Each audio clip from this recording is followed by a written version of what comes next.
Сайн байна уу? Та бүхэндээ өнөөдрийн мэндийг хүргэе. 365 өнөөдөр гайхамшигтай хамт подкастын маань 93 дахь дугаар эхлэхэд бэлэн боллоо. Та бүхний итгэл танд панда байна.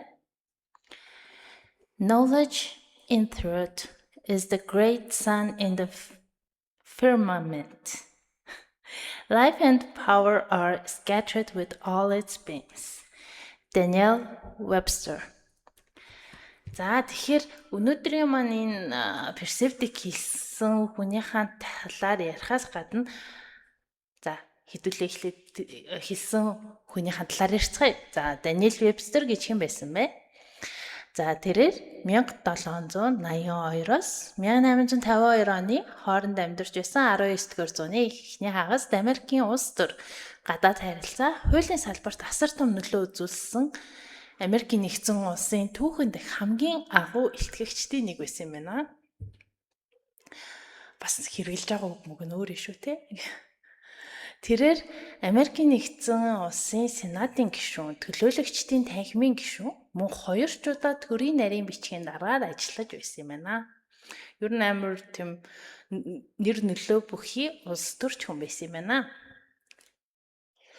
За тэрээр Генри Клей, Джон Кэл хүн нарын хамт түүнийг Америк улс төрийн түүхэнд дэх агуу гурвал хэмээн нэрлэлт юм байна. За улс төр одоо юу гэдгийг тэр том улсад ингээд өөрийнхөө нэр нөлөөг ингээ үлдээсэн гэхээр нэлийн мундаг хүн болж таарч штэ. За түүний талаар дахиад өргөжлүүлээ сонсцгоё. Webster бол холбооны засгийн газрын эрх мэдэл болон Америкийн нэгдсэн улсын үндэсний нэгдмэл байдлыг тууштай хамгаалагч нэгэн байжээ. Тухайн үед өмнөд мужууд өөрсдийн эрх ашгийг хамгаалж холбооны хуулийг цуцлах эрхтэй гэж үзэж байхад тэрээр үүнийг эрс эсэргүүцэж байсан.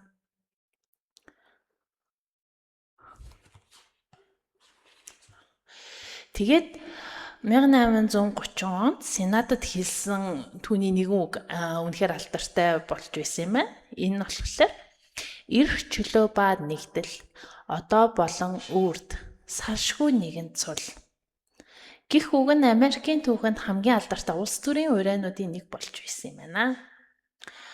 За түүний гадаад харилцааны ололт амжилтуудаас дурдах юм бол төрийн нарийн бичгийн даргаар ажиллаж байхдаа тэрээр Америкийн нэгдсэн улсын хилийн аюулгүй байдал, гадаад худалдааг өргөжүүлэхэд чухал үүрэг гүйцэтгэжээ.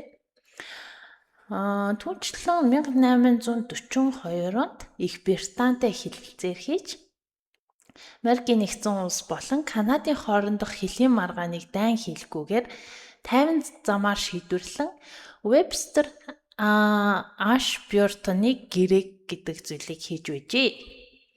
Мөн Хятад улстай анхны албан ёсны худалдааны гэрээг байгуулах суурийг тавин хавайн арлуудыг Европын колончлогчдод алтхаас сэргийлсэн бодлого хэрэгжүүлж байсан юм байна. За Webster нь Америкийн нэгдсэн улсын дээд шүүхэд олон 10 чухал хэрэгүүд дээр өмгөөлөл хийсэн шилдэг хуульч бас байжээ. Түүний алсан хэрэгүүд ер нь бол холбооны засгийн газрын эрх мэдлийг бэхжүүлж мужуудын хоорондын чөлөөт худалдааг хөгжүүлэхэд шийдвэрлэх нөлөө үзүүлж байсан зүйл байна.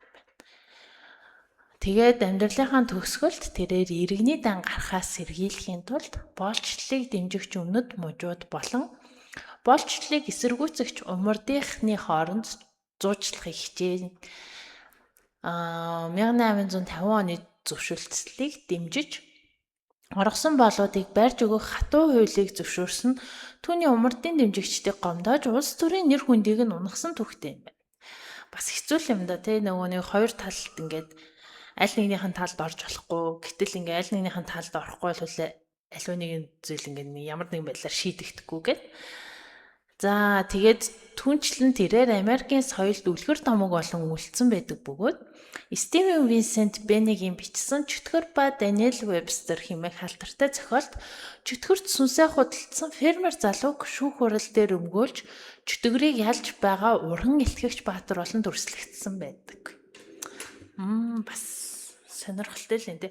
Одоо ер нь тэгээд одоо үеийн хичнээн улс төрч хүүхдийн уран зохиолын үлгэрээ номон дээр баатар болж дүрслэгдэж чадгүй тийм биз дээ. Ингээ бодоод үзэхээр тэгэхээр үнэхээр бас мундаг хүн байсан байна. За түүний хэлсэн үгэн дээр би нөгөө нэг үгийн жоохон яахгүй юм аа. Ойлгохгүй юм аа. Хэдүүлээ нэг хараад үзье. За орчуулад үзэх юм бол үнэндээ мэдлэг гэдэг бол удам огторгон агуу нар билээ. Амьдрал ба хүч чадал түүний цацраг бүрээр түгэн төгсөөр байдаг. Хэмээн орчуулах юм байна. За энэ Даниэл Вебстрийн ишлэл болохоор ер нь бол хүний амьдрал, нийгмийн хөгжилд боловсролд танин мэдгүй ямар чухал болохыг зөвлөж үзүүлсэн байна л. Ер нь юу гэмдэ бид нараас ингээ өдөр тутмынхаа амьдралаас эргэн тойрноос ингээ харж иж эхлэж болох байх л та. Наад зах нь одоо ингээ нөгөө нэг хог хаях, ялангуяа ингээ нөгөө гудамд хог хаях гэдэг нэг тийм ойлголтыг аваад үзэхэд одоо хотын төвдөр бол ерөнхийдөө хуучин байдаг байсан шиг нөгөө эн тентгүй байдаг хогийн савнууд маань арай цөөхөн болсон. Тэр маань ингээ ерөөсөө тийм муу буруу зүйл огтоосоо биш.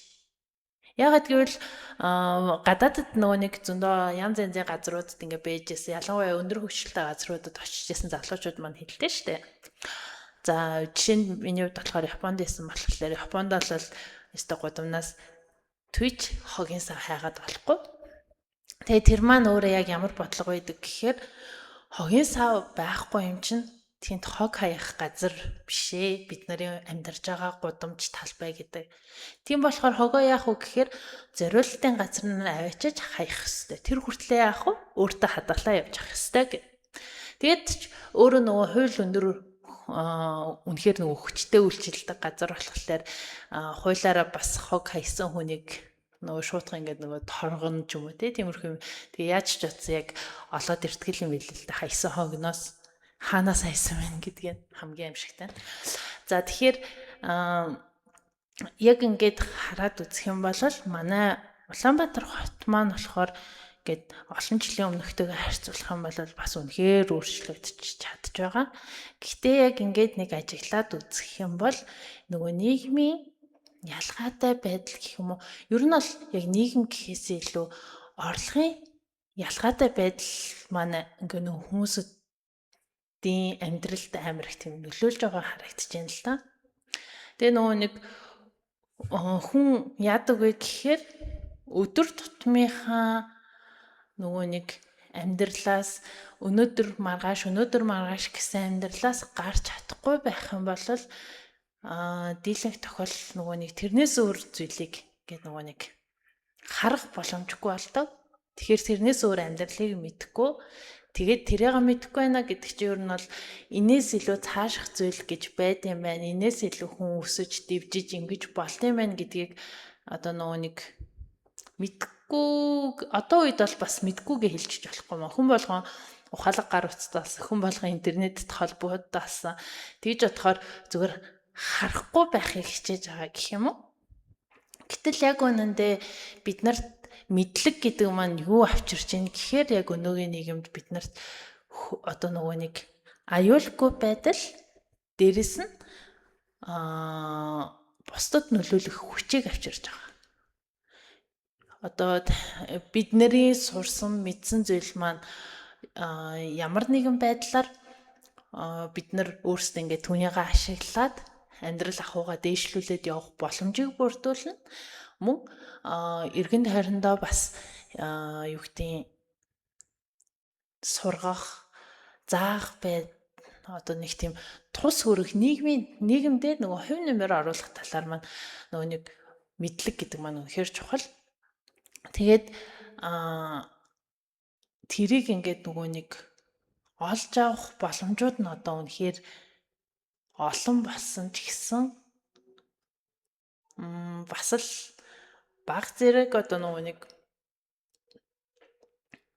төдийлөн тийм сайн яг тэрийг нөгөө бүрэн гүйцэд тэр боломжоо ашиглаж чадж байгаа хүмүүс маань их оор юм болоо да.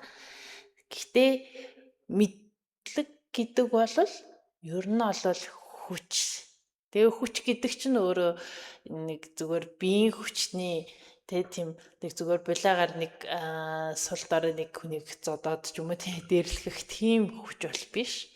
Зүгээр амьдралдаа яг яаж амьдрах уу гэдэг хүчийг чинь мэдлэг бидэнд нөгөө нэг одоо юу гэдэг тэр суурийг нь тавьж өгдөг болохоор үнэхээр чухал гэдгийг бас өнөөдөр хэдүүлээ Даниэл Вебстер гэдэг хүний түүхээс баг гэж ихсэн ойлгож авсан гэж найдаж байна. За тэгээд өнөөдрийнхөө дугаарыг энэ хүргээд өндөрлөе. Энэ хүртэл хамтайсан та бүхэндээ баярлалаа. Баяртай. 365 хоногийн турш чамтай хамт байх чиний итгэл таамд Панда.